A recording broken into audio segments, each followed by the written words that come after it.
Bonjour et bienvenue. Alors, le sujet du jour, c'est un défi que connaissent bien ceux qui apprennent le français. Cette tendance un peu épuisante à toujours traduire dans sa tête depuis sa langue maternelle. Oui, c'est un réflexe très courant. Et on se dit souvent que c'est une fatalité. Exactement. Mais bonne nouvelle, apparemment pas. On va explorer aujourd'hui une méthode pour, disons, rééduquer son cerveau à fonctionner directement en français. Hmm, L'idée, c'est de décortiquer ensemble ces étapes pour voir comment on peut fluidifier et la pensée et la parole en français. d'accord, allons-y. Par quoi on commence? Alors, Si tu n'es pas encore abonné à ma chaîne, fais-le maintenant.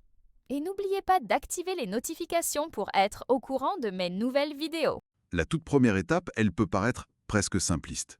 Il s'agit de nommer les objets qu'on a autour de nous. Ah oui, genre... Bah oui, la table, la chaise, la fenêtre. L'idée, c'est de penser directement au mot français quand on voit l'objet. Le guide mentionne même les fameux post-it, un classique. hmm, les post-it, oui. Mais la question c'est, est-ce que c'est vraiment si efficace pour débrancher ce réflexe de traduction qui est là depuis des années? Eh bien, c'est justement là, je pense, que réside son efficacité, même si ça peut surprendre. En fait, en associant directement le visuel, l'objet, au mot français, on force la création d'un nouveau circuit. Un nouveau circuit. Oui, un circuit neuronal qui va activement contourner l'ancien chemin de la traduction. Ce n'est plus objet, mot dans ma langue, mot en français, non. C'est direct, objet, mot français. D'accord, ok. Ça a l'air tout bête, hein, presque enfantin, mais c'est un levier vraiment puissant pour casser une habitude très très ancrée. Bien plus, peut-être, que des heures de grammaire complexe à ce stade précis. Je vois l'idée du court-circuitage direct. C'est intéressant. Alors la deuxième étape, elle prolonge un peu ça, si je comprends bien. On passe aux phrases très courtes pour décrire nos propres actions. C'est ça. Du genre, je me lève, je prépare le café. En gros, se parler à soi-même, quoi. Exactement un dialogue interne. Mais là, j'ai une question. Est-ce qu'on ne risque pas un peu de mémoriser des erreurs si on fait ça tout seul, sans personne pour nous corriger? C'est une préoccupation tout à fait légitime, mais il faut voir l'objectif ici. Ce n'est pas tant la perfection grammaticale tout de suite Hmm.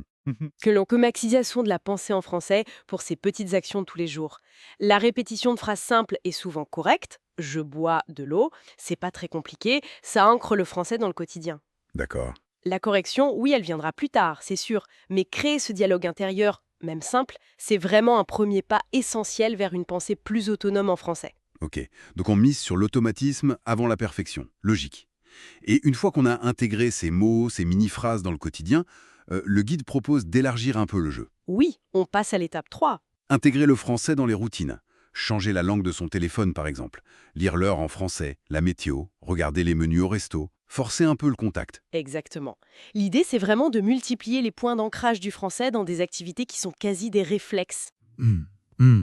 Et là, le cerveau commence à associer la langue non plus à un effort d'étude, un truc un peu scolaire, mais à la vie, la vraie vie de tous les jours. Le français devient une langue d'usage. Une langue d'usage, oui. Plus seulement une langue d'étude. Et une fois que ces habitudes sont un peu en place, on passe à quelque chose de plus personnel.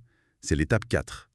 Tenir un journal de pensée. Ah, l'écriture. Oui, écrire ses réflexions, ce qu'on a fait dans la journée. Et la source insiste bien, le but, c'est pas d'écrire parfaitement, c'est de penser en français pour pouvoir écrire. Oui, et ça c'est fondamental parce que cette production active, le fait de devoir créer du langage même à l'écrit, même avec des fautes au début, ça oblige les cerveaux à structurer ses idées en français. À chercher les mots. On a de penser que de juste consommer passivement du contenu. Alors justement, en parlant de consommation passive, on arrive à l'étape 5, L'immersion médiatique. le grand classique. Oui. Film, podcast, musique en français. Le guide parle d'au moins 30 minutes par jour. C'est un conseil qu'on entend partout, ça. Et il y a une bonne raison.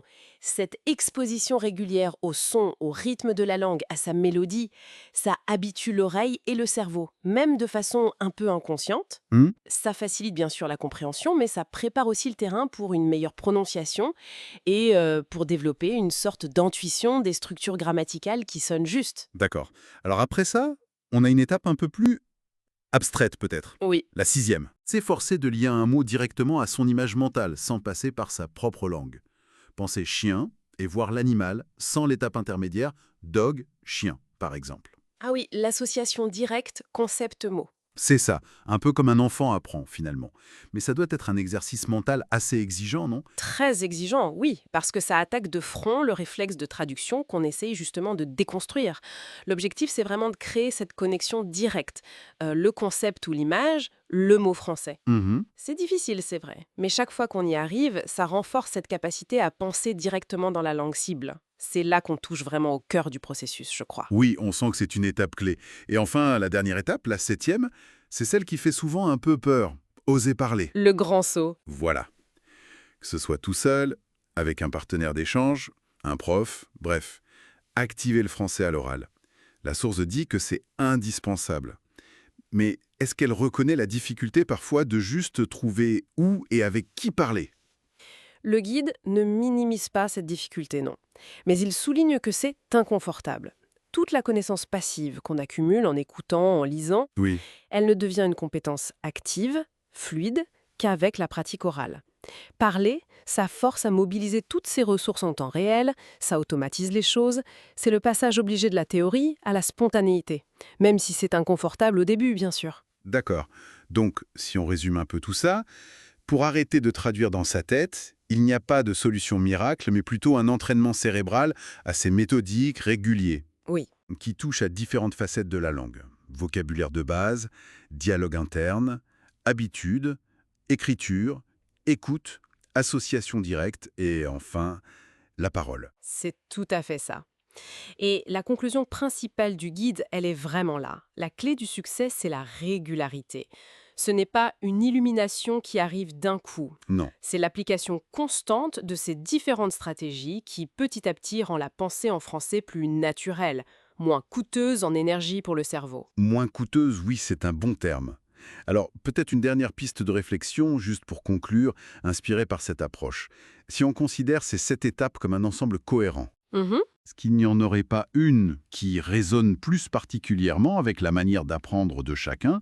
Et est-ce que se concentrer sur celle-là, au moins au début, ça ne pourrait pas être une sorte de catalyseur personnel pour vraiment enclencher ce changement de mode de pensée? C'est une excellente question pour terminer. Identifier son propre point d'entrée préférentiel dans ce système pourrait effectivement, peut-être, accélérer un peu les choses pour soi. Une piste à creuser individuellement.